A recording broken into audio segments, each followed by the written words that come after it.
Okay. Psalm 127 verse number 3 says, "See, children are heritage from the Lord, and the fruit of the womb is his reward." So God has made the children, God has created the children by the mother of womb. Every children, even myself, we are also come out from our mother womb. So children are the reward for a womb, for a mother womb.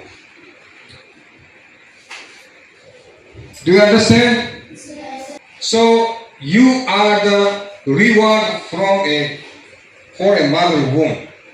If a mother is not able to conceive the child, then her reward is not there. When the mother is able to conceive or pregnant, then the womb of rewards are there. So we human beings are come out from the mother's womb.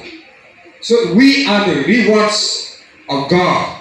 God has created the man and woman in this earth.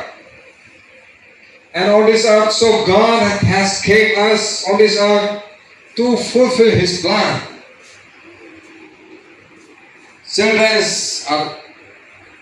are the fruit of the womb, are the fruit of God. You are not living. You are a peculiar person. You are a future pillar.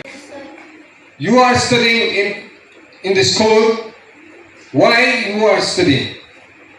Why do you study in the school?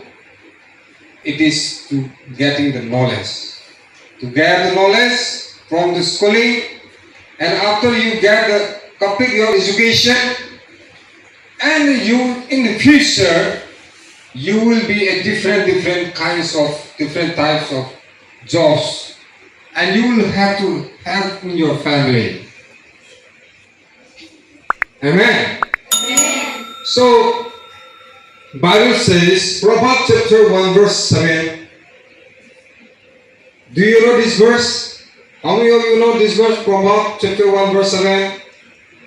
The fear of the Lord is the beginning of knowledge. Amen. Let's say together. Just respond me what I say. The fear of the Lord is the beginning of knowledge. So if you want to have more knowledge, if you want to have more wisdom, you should fear the Lord. You should fear God. When you fear God, God will give you more knowledge, more wisdom into your brain, into your life. Then you will be a very wise person than others. Those who don't fear God, they will not be wise than you. Because if you fear God, you will be more wiser than others. So if you want to be a very full of wisdom person, full of knowledge person, just fear God and worship the Lord, believe God, and receive God, trust in the Lord. Amen.